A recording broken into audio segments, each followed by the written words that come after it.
वज़ाइफ के मामले में सबसे पहला अदब, जब भी आप किसी से वजीफ़ा पूछें या आपको कोई वजीफ़ा बताए, रहमानिर्रहीम नहमदुहु व नुसल्ली व नुसल्लिमु अला रसूलिहिल करीम अम्मा बाद। बहुत सारे दोस्तों की तरफ से कुछ दिनों से ये कहा जा रहा है कि वज़ाइफ बयान करने का सिलसिला शुरू करें। मुख्तलिफ़ लोग मुख्तलिफ़ परेशानियों में होते हैं और वो चाह रहे होते हैं कि हमें कोई वजीफ़ा बताया जाए। मैं ये समझ रहा हूँ कि इस हवाले से एक तमहीदी दर्स बहुत ज़रूरी और अहम है। हमारे यहाँ वज़ाइफ के हवाले से बहुत सारी चीज़ें काबिल इस्लाह हैं, तो उन चीज़ों पे पहले हम तवज्जो दिलाने की कोशिश करेंगे कि उन चीज़ों की इस्लाह होनी चाहिए, फिर हम वज़ाइफ के बयान करने का सिलसिला बाकायदा शुरू करेंगे।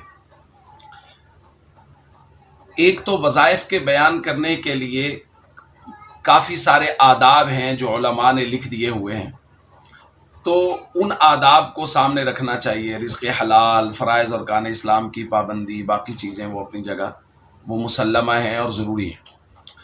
ये बड़ी अजीब बात है। बहुत सारे दोस्तों ने, जो आमिल दोस्त हैं या जो इस तरह वज़ाइफ वग़ैरह का काम करते हैं, उन्होंने हमें बताया कि अगर कोई मर्द या औरत हमसे वजीफ़ा पूछे और उनसे कहें कि आप पाबंदी के साथ नमाज पढ़ा करें, तो वो उसके लिए काफ़ी सारे उज़र और बहाने तलाश लेते हैं। जी मुश्किल होता है, वक्त नहीं निकलता, फलां। और अगर हम उनको कोई वजीफ़ा बता दें, चाहे 1 घंटे का बता दें वजीफ़ा, वो कर लेता है। ये कितनी बड़ी बदकिस्मती है हमारे मुआशरे की। अल्लाह पाक की रज़ा तो नबी पाक सल्लल्लाहु अलैहि वसल्लम के तरीक़ों में है और हम उसको तलाश कर रहे हैं और जगहों पे।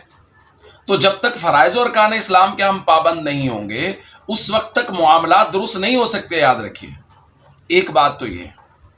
दूसरी बात, वज़ाइफ के मामले में सबसे पहला अदब, जब भी आप किसी से वजीफ़ा पूछें या आपको कोई वजीफ़ा बताए या किसी जगह से चलता चलाता पहुंचे, आजकल वैसे भी सोशल मीडिया का दौर है, तो सबसे पहले ये बात जहन में रखें कि उस वजीफ़े पे गौर करें, उसके अल्फाज पे गौर करें, या किसी आलिम को वो वजीफ़ा दिखा लें कि खुदा न खास्ता कहीं उसमें गैरुल्लाह से मदद तो नहीं मांगी गई, खुदा न खास्ता उसके अंदर कोई कुफरिया या शिरकिया अल्फाज तो नहीं है।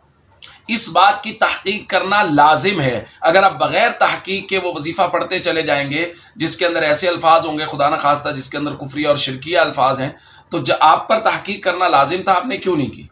तो सबसे पहले तहकीक कीजिए कि जो वजीफ़ा मुझे पढ़ने के लिए बताया जा रहा है, ये कुरान पाक की किसी आयत का विर्द है, नबी पाक सल्लल्लाहु अलैहि वसल्लम की बयान करदा दुआओं में से किसी दुआ का विर्द है, या जो दुआ मैं पढ़ रहा हूँ इस दुआ में गैरुल्लाह से खुदा न खास्ता मदद तो नहीं मांगी गई। तो सबसे पहला वजीफ़े का अदब ये है। नंबर 2, वजीफ़े के मामले की बात जहन में रखें कि अगर कुरानी आयत या नबी पाक सल्लल्लाहु अलैहि वसल्लम की बयान करदा कोई दुआ हम उसको पढ़ रहे हैं, तो हमारे यहाँ ये होता है, जी मैंने ये आयत पढ़ी, इसका वजीफ़ा तो किया, लेकिन कोई फ़ायदा नहीं हो।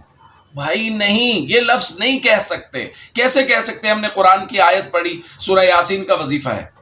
अब सूरह यासीन का एक आदमी ने वजीफ़ा किया, 100 मरतबा पढ़ी, 101 मरतबा पढ़ी, 41 मरतबा पढ़ी, क्या वो बाद में ये कह दे कि जी मैंने सूरह यासीन का वजीफ़ा किया, मुझे तो कोई फ़ायदा नहीं हो? नहीं, आप इतना कह सकते हैं कि मैंने सूरह यासीन का वजीफ़ा जिस मकसद के लिए किया था, अल्लाह रब्बुल इज़्ज़त को मंजूर नहीं था, ऐसा नहीं हुआ, चूंकि जो अल्लाह चाहते हैं वही होता है। तो इसलिए इस बात को ज़हन में रखें कि जो वजीफ़ा आप कर रहे हैं वो वजीफ़ा बेहद फ़ायदा मंद है, अगर वो कुरान और हदीस से साबित है, यानी कुरानी अल्फाज हैं या नबी पाक सल्लल्लाहु अलैहि वसल्लम की बयान करदा दुआओं में से कोई दुआ है, उसका फ़ायदा है ही है। वो आपकी ज़ात को जिस मकसद के लिए आप पढ़ रहे हैं, ऐन मुमकिन है कि उस मौके पर अल्लाह रब्बुल इज़्ज़त को वो काम मंजूर ना हो जिस काम के लिए आप कर रहे हैं। अल्लाह रब्बुल इज़्ज़त उस काम को बाद में करना चाहते हैं, अल्लाह के इल्म के मुताबिक वो फैसला होगा। लेकिन जब आप कुरानी आयत अपनी ज़ुबान से पढ़ रहे हैं तो उसका फ़ायदा नहीं है। जब कोई हदीस या कोई आयत या कोई दुआ जो नबी पाक सल्लल्लाहु अलैहि वसल्लम के मुबारक ज़ुबान से निकली है, वो आपकी ज़ुबान से निकल रही है, तो वो फ़ायदा ही फ़ायदा है भाई। तो जो वजीफ़ा आप कर रहे हैं वो फ़ायदा मंद है। कभी अपनी ज़ुबान पे ये लफ्ज़ ना लाएं कि मैंने वो वजीफ़ा किया, उसका कोई फ़ायदा ना हुआ। गो कि इसका मतलब दूसरा निकल सकता है, लेकिन ये लफ्ज़ भी मुनासिब नहीं है। आप ये कहीं जिस काम के लिए किया था अल्लाह को मंजूर नहीं था, इस मौके पे वो काम नहीं हुआ। तो ये 2 अदब हो गए। एक, पहले मालूम करें कि ये जो वजीफ़ा बताया जा रहा है इसके अंदर खुदा न खास्ता कोई शिरकिया या कोई कुफरिया कलिमात तो नहीं। और दूसरा, जब भी कोई वजीफ़ा करें इस यकीन के साथ करें कि ये मेरे लिए फ़ायदा मंद ही है। और तीसरी बात, और ये सबसे अहम है, कि वजीफ़े का सबसे अहम अदब यह है कि यकीन के साथ किया जाए। जब हम वजीफ़ा कर रहे हैं تو ہمیں یقین ہو کہ اللہ اس کی وجہ سے ہمارے معاملات میں آسانی پیدا کر دیں گے، ہماری مشکلات کو دور کر دیں گے۔ رزق کی تنگی ہے تو وہ ختم ہو جائے گی، کوئی بیمار ہے تو وہ شفا یاب ہو جائے گا، کوئی گم ہو گیا ہے تو وہ مل جائے گا۔ کسی بھی طرح کی کوئی مشکل ہے جس کے لیے وظیفہ کر رہے ہیں، یقین کے ساتھ وظیفہ کیجئے۔ جس قدر یقین محکم کے ساتھ وظیفہ ہوگا اسی قدر اس کے اثرات بہتر ہوں گے۔ تو یہ 3 اہم ادب میرے ذہن میں تھے کہ ان کو ضرور بیان کرنا چاہیے۔ ان 3 ادب کو ہمیشہ ذہن میں رکھیں اور رکھنے کے بعد وظیفہ کریں۔